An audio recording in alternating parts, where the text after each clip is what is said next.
우리에게 주시는 하나님의 말씀 받도록 하겠습니다. 사무엘하 5장 4절에서 5절입니다. 한 목소리로 고백합니다.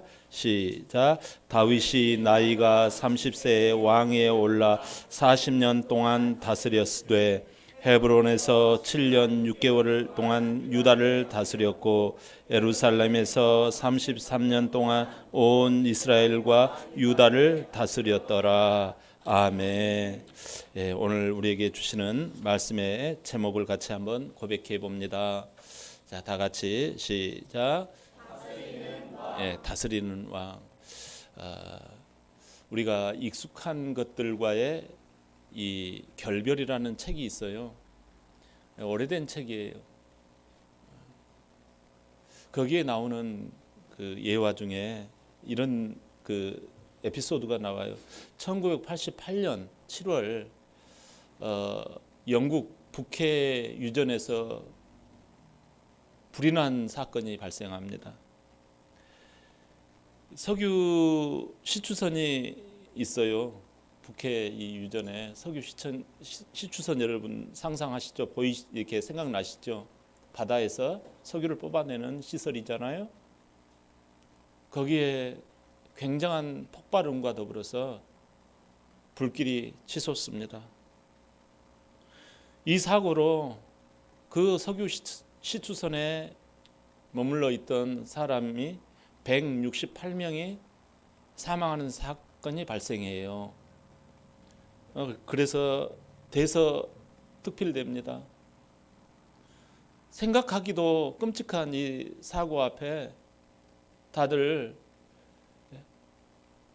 너무 놀라서 혹시 살아남은 사람이라도 있나 하고 살펴보니까 한 사람이 거기서 살아남았어요. 그 사람의 이름은 바로 앤디 모칸이라고 해요. 그는 고백합니다. 정말 지옥 같은 이 캄캄한 밤에 엄청난 폭발음과 굉음 또 이 불기둥을 보면서 그는 어떻게 할 바를 깨닫지도 못하고 공포로 가득했다고 합니다. 모든 것이 불확실하고 어떻게 해야 할지 통제하기 힘들었다고 해요. 그때 그는 이 밑에 바다 무려 50m나 떨어져 있는 그 바닷물을 쳐다보면서 이 바다 물결에도 보니까 막 군데군데 이 불덩어리가 있는 거예요. 석유니까 아무래도 이거 내가 밑으로 떨어진다고 해서 내가 산다라는 보장이 없는 거예요. 그곳에 내가 이렇게 몸을 던진들 순간적으로 그러다가 또 잘못해서 죽으면 어떨 건가 여러 가지 생각이 들었지만 순간적으로 결단을 냈다는 거예요. 순간적으로 선택을 했다라는 것입니다. 뛰어내리자 해가지고 50m를 뛰어내립니다. 그래서 그 물에 이 바닷물에 들어가서 간신히 살아남은 거죠. 이 50m를 떨어질 때 그 마음은 정말 이루 헤아릴 수 없이 무서웠다고 그래요.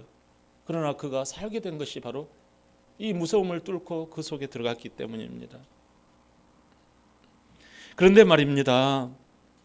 불타는 북해 유전 그 갑판에 서 있는 사람들은 왜 어찌하여 뛰어들지 않고 불타 죽었을까요? 두려움 때문입니다. 혹시나 하는 두려움. 그리고 이 두려움을 이기지 못하는 것도 있지만 부질없는 소망이 그들에게 있었어요. 그들에게 헬기가 와서 우리를 구원할 거야. 사람들이 소화기 같은 걸로 잘 불을 끌 수 있을 거야. 이렇게 생각하면서 머물러 있었던 거예요. 조금만 더 기다리자. 뜨거워지더라도 조금 더 참을 수 있잖아. 그리고 저기 안에 돈이 있잖아. 내 중요한 서류가 있잖아. 그리고 정든 내 친구도 저기 아직도 머물러 있잖아. 그것 때문에 뛰어내리지 못한 거예요. 익숙한 현실에 안주하고 싶은 거예요. 막연한 그 희망에 사로잡혔기 때문입니다. 소방 헬기는 오지 않았습니다. 여러분, 앤디 모카는 말해요.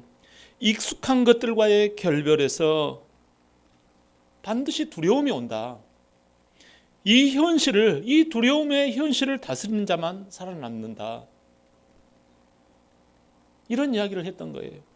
오늘 하나님의 말씀은 익숙한 것들과의 결별에서 오는 이 두려움을 다스리는 사람이 나와요.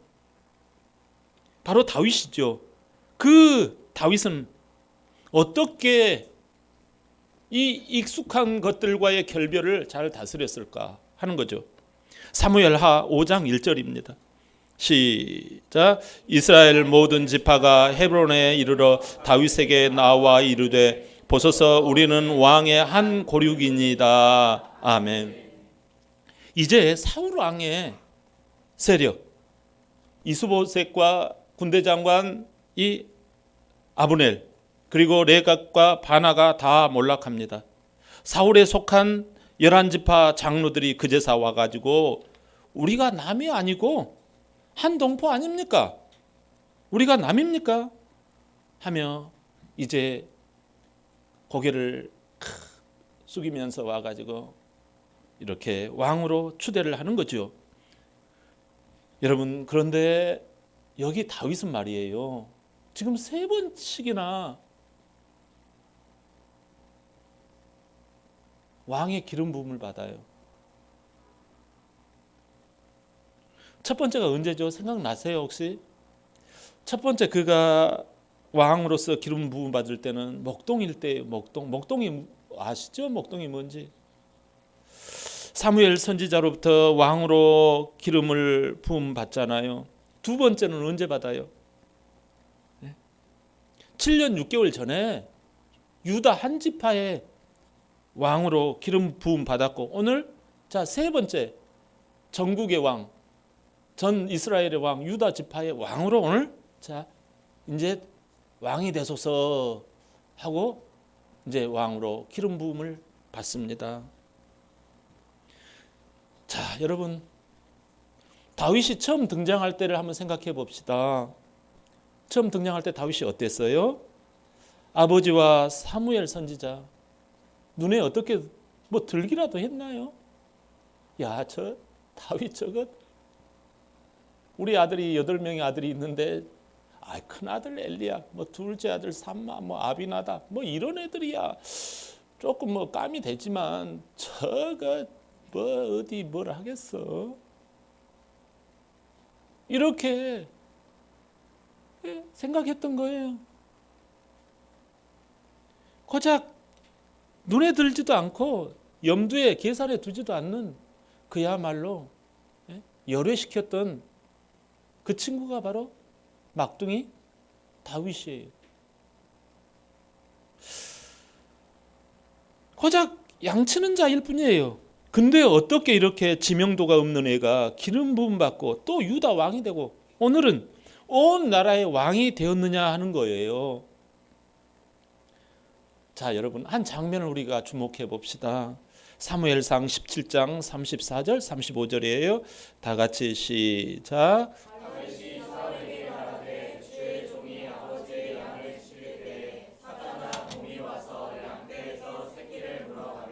내가 따라가서 그것을 치고 그 입에서 새끼를 건져내었고 그것이 일어나 나를 해하고자 하며 내가 그 수염을 잡고 그것을 쳐 죽였나이다. 아멘. 아버지의 양을 지킬 때, 여러분, 저는 이 부분을 계속 응시를 하였습니다.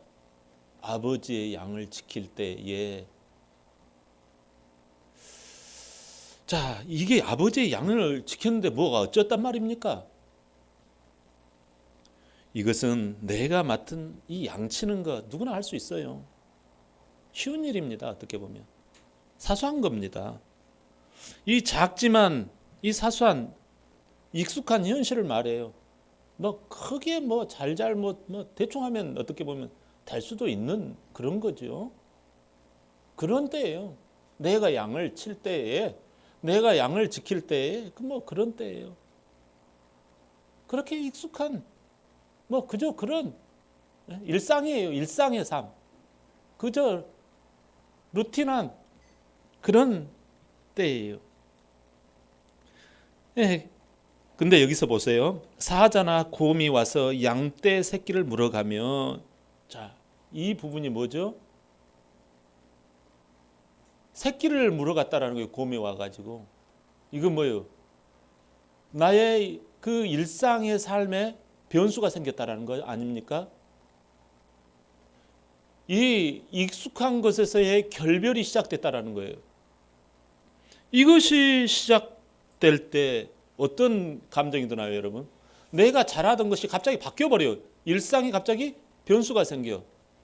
그러면 어떤 일이 오나요? 긴장감이 오고 두려움이 옵니다. 아멘? 이게 와요. 이 긴장감과 두려움이 생길 때에, 자, 그 다음 말씀이 뭐예요? 수염을 잡고 내가 그것을 쳐 죽였나이다. 그 입에서 건져냈다라는 거 아니겠어요? 건져내었고, 그 입에서, 이 말은 두려움 속에 뛰어 들어가서 그 두려움의 문제를 해결했다라는 거예요. 대단하잖아요. 자, 그 원동력이 뭘까요? 자, 이렇게 두려움을 꺾어 나가고 그것을 정면 돌파해 나갈 수 있는 추진력이 뭘까요? 사무엘상 17장 37절 시작. 또 이르되 여호와께서 나를 사자의 발톱과 곰의 발톱에서 건져내셨은즉 나를 이 블레셋 사람의 손에서 건져내리리다. 사울이 다윗에게 이르되 가라, 여호와께서 너와 함께 계시기를 원하노라. 아멘. 참 이 짧은 본문에서요, 하나님께서 여호와께서, 여호와께서라고 말해요. 그 원동력이 여호와께서가 나와요. 하나님을 붙잡고 두려움 속에 뛰어들었던 거라는 거예요. 그랬더니 하루는요, 다윗! 그러는 거예요. 그래서 누가 부르는가 하고 봤더니, 아니, 집에서 신분꾼이 달려온 거예요. 집에서 종이 달려온 거예요. 아, 왜 그러십니까? 왜 그래요? 막 그러고 이제 갔더니 빨리 와, 빨리. 집으로 가보니 왕이 되는 기름 부음을 받게 된 거죠, 다윗이. 목동일 때. 그래서 골리앗을 물리칩니다. 수준이 높아지죠. 수준이 높아졌어요. 그런데 어느 날 또 익숙한 것들과의 결별이 시작됩니다. 변수가 나타납니다. 도망자 신세로 사울 왕과 갈등이 일어나잖아요. 도망자 신세로 떠돌아다니기 시작하잖아요. 도피 생활이 이제 1년 가고 2년 가고 3년 가고 5년 가고 10년 갑니다. 그런데 익숙할 만하면, 아, 저기요, 저기 다윗이 숨어 있어요 하고 사울 왕에게 신고가 싹 들어가는 거예요. 내가 뭘 하려고 한 것도 아니에요. 남이 신고해가지고 또 그 익숙한 것들과의 결별, 그 익숙한 것에서 또 변수가 생겨가지고 불안불안하는 거예요. 자, 여러분, 이러면 지칩니다. 예? 교회 다녀도 이러면 지쳐요. 아이, 교회 못 다니겠다. 아, 힘들어 죽겠다. 아, 누가 그래서 뭐 어째서 저째서 그러잖아요. 하나님을 찾기는커녕 여러분 타락하기에 딱 좋을 나이가 아니라 딱 좋을 수가 있어요. 이때 다윗이 뭐라고 그래요? 다윗이 이 대목에서 고백하는 내용이 나와요. 시편 37편 7절. 자, 시작. 여호와 앞에 잠잠하고 참고 기다리라. 자기 길이 형통하며 악한 꾀를 이루는 자 때문에 불평하지 말지어다. 아멘. 여기 여러분 참고 기다리라 이 뜻이 무슨 뜻인 거 아니? 괴로워서 삥삥 돌다 이런 뜻이에요. 불평하지 말지어다 이 의미는요, 성내지 말라라는 의미예요. 다윗은 지금 괴로워가지고 머리가 빙빙 돌고 몸부림칠 정도인데 성내지 않고 오히려 여호와께 여쭈 아뢰는 그 기도의 그 50m 그 바닷속으로 점핑해 들어가는 거예요. 야, 그 결과가 무엇이에요? 자기를 죽이려던 사울 왕은 죽고 자기는 유다 지파 지금 왕이 돼버린 거예요, 여러분. 그 7년 6개월간 그는 전국적인 왕이 되려고 뭘 막 엄청난 노력을 한 것도 아니에요. 욕심 안 부렸어요. 근데 익숙한 것들과의 또 결별의 시점이 옵니다. 그러니까 익숙해질만 하면 변수가 생기고 삶이 힘들어지더라는 거예요. 두렵고 여러분 불안하죠. 그때마다 다윗은요, 그 50m 그 바닷속으로 들어가는 거예요. 뛰어 들어갔던 거예요. 양치기에서 유다 한 지파의 왕으로, 오늘은 12지파 왕으로 올려주신 하나님, 지경을 확장시켜 주신 하나님, 지위를 확장시켜 주신 하나님, 지명도를 높여주신 하나님. 오늘 본문 한번 읽어봅시다. 본문. 자, 다시 한번 다 같이 시작.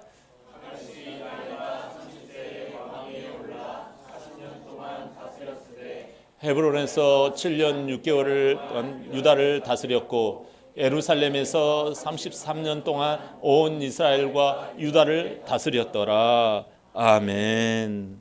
자, 여러분, 다스렸으되 다스렸고 다스렸더라 라고 말씀해요. 3번이나 지금 이 짧은 본문에서 반복되고 계속 반복되는 북을 치고 있어요. 다스렸다라는 거예요, 여러분.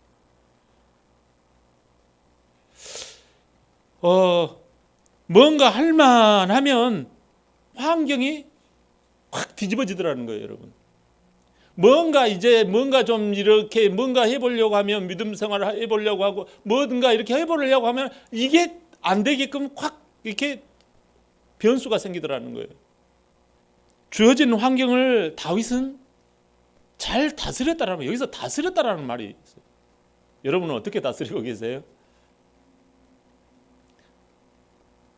우리가 여기서 이 볼 때 짧은 이 본문 가운데 여러 스토리가 많아요. 근데 다윗은 잘 다스렸어요.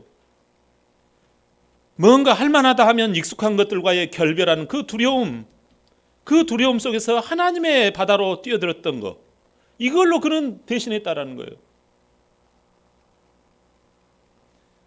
대단하잖아요. 아하, 이 현실을 다스리는 분은 결국은 하나님이시구나. 나 하나님 못해요. 다윗이 용감하고 다윗이 돌팔매질을 잘한 거 아니에요. 그는 하나님밖에 몰라요. 여러분, 낮은 자세로 겸손한 마음으로 자기 자신을 내려놓고 하나님을 찾고 기다리는, 그래서 순종하는 이 영적 다스림을 받는 거예요. 하나님으로부터 자기 자신의 이 생각과 감정과 모든 행위까지도 다스림을 받는 거예요. 이걸 성실하게 간직했더니 점점 불가능을 가능으로 남들 위해 뛰어나게 하셨다라는 사실입니다. 할렐루야. 근데 사무엘하 5장 17절을 제가 한번 읽어볼게요. 이스라엘이 다윗에게 기름을 부어 이스라엘 왕으로 삼았다 함을 블레셋 사람들이 듣고 블레셋 사람들이 다윗을 찾으러 다 올라오매 다윗이 듣고 요새로 나가니라. 자, 이게 무슨 장면인가 하니, 블레셋은 세상 나라를 의미한다고, 상징한다고 제가 말씀을 드린 적이 있어요. 이 블레셋이 왜 또 쳐들어왔을까요? 7년 전에 한번 쳐들어와 가지고 이 사울 왕을 죽이고 이 사울 왕의 세 자녀를 다 죽였잖아요. 그래 가지고 이 이스라엘 나라를 꼼짝 못하게 완전히 딱 제압을 하고 그들을 식민지로 아주 그냥 조공국가로 만들었다고 성경학자들은 말해요. 여러분, 블레셋은 지금 다윗이 이스라엘 전국의 왕이 되었다는 소리를 듣고 더 큰 욕심을 부리는 거예요. 옛날 저 다윗 우리 밑에 있었잖아. 저게 내 소나기에서 놀았잖아. 우리 저기 그 블레셋 왕, 거기 라기스 왕 누구 있잖아. 거기 밑에서 놀았잖아요. 밑에서 망명 와가지고 침 막 흘리면서 미친 척 했던 저 다윗이 해가지고 쳐들어오는 거예요. 다윗한테 우리가 가면 더 다윗 꼼짝 못하겠지. 그래서 겁을 주는 더 큰 무기, 더 큰 군대로 쳐들어온 것입니다. 그들은 익숙한 옛 모습에 사로잡혀 있었던 거예요. 아, 저거 달라고 하면 더 주겠지? 더 올려달라고 하면 더 올려주겠지? 해달라고 하면 해주겠지? 이렇게 익숙한 그 장면에 사로잡혀 가지고 꼼짝 못하게 만들어요. 여러분, 이 옛 모습에 잡혀 있게 만들어요. 세상 두려움에 잡혀서 시키는 대로 근근히 살아갑니다. 불타는 부캐 유전 가판에서 뛰어내리지 못하게 해요. 육신적인 삶의 지배.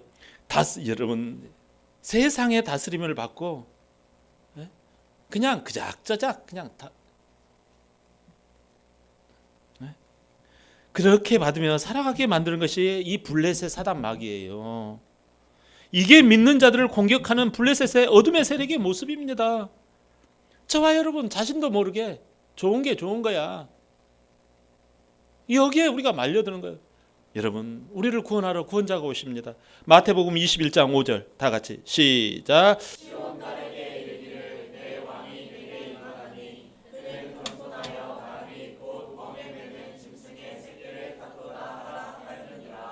아멘. 여러분, 예수님은 우리가 넘볼 수 없는 세상 만물의 창조자예요.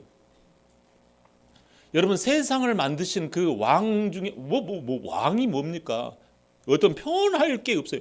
조물주, 창조주가요, 이 땅 가운데 말로 따그락 타고 와도요, 우리가 감히 그래도 시원찮은 판국에 멍에 매는 저 나귀, 짐승, 나귀거든요. 저 나귀 새끼, 아이고, 그것도 성인 나귀가 아니라 새끼 나귀, 엉덩이 한 번씩 태우면 삐그락, 찌그락, 삐쭉, 이런 나귀를 타고 예루살렘 성에 입성하시는 거예요. 왜 입성하여? 십자가 지르고 우리를 구원하시려고. 여러분, 이것은요, 왜 이렇게 오셨냐? 겸손의 왕으로 오셨다라는 거예요. 내 왕이 내게 임한 겸손의 왕. 이 겸손의 왕이라는 의미를 잘 알아야 돼요.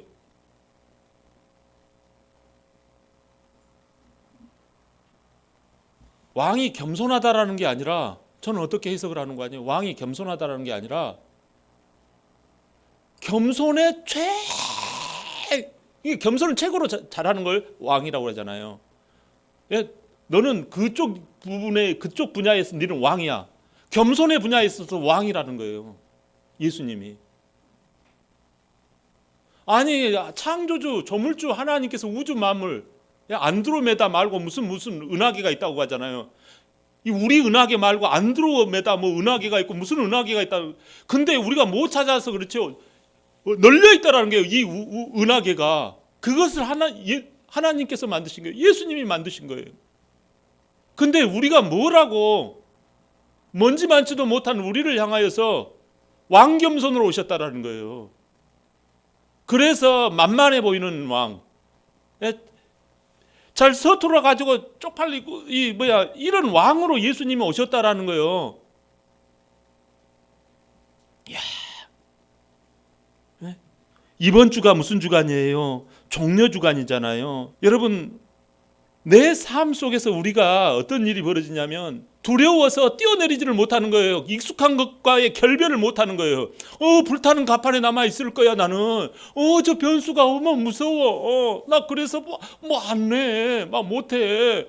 그러는 거예요. 다 핑계를 대는 거예요. 익숙한 것과의 결별이 안 되는 거예요. 변수 무서워. 여러분, 두려워하지 말라는 거예요. 염려하지 말라는 거예요. 손만 내밀면, 얼굴만 내밀며 만날 수 있는 두려움의 짐, 무거움의 보따리를 맡기기만 하면 바로 만날 수 있는 거리가 바로 이 겸손의 왕이신 예수님의 낙이 타신 모습이에요. 할렐루야. 만만 있다면 얼마든지 만만해 보이는 예수님. 말 타고 금빛을 막 차가락 오면 우리가 겁나잖아요. 근데 예수님은 만만해. 이웃집 아저씨 같아. 그냥 우리 엄마 아빠 같아. 그냥 만만하게 눈높이가 나오고 같아. 우리가 뭘 하면 실수하고 서툴러. 뭘 태우면 막 서툴러. 막 이 서툰 나귀 새끼가 막 예수님을 짊어졌으니 얼마나 그 꼴불견이겠어요. 우리가 때로는요, 익숙한 것과 결별하지 못해가지고 꼴불견처럼 보일 때가 있잖아요. 저와 여러분이. 그러니까 그것처럼 우리하고 수준을 맞춰가지고 예수님이 그렇게 겸손의 왕으로 왕겸손으로 오신 거예요. 예수님이 여러분 그렇게 그냥 서툴 그 나귀 새끼 타고 오신 거예요. 그러니까 마음만 있다면 예수님 앞에 어이구 예수님 할 수 있는 오케이 되는 거예요. 무거운 짐 다 맡길 수 있는 거예요. 나귀는 무거운 짐을 싫잖아요. 여러분 어떤 무거운 짐이 있습니까?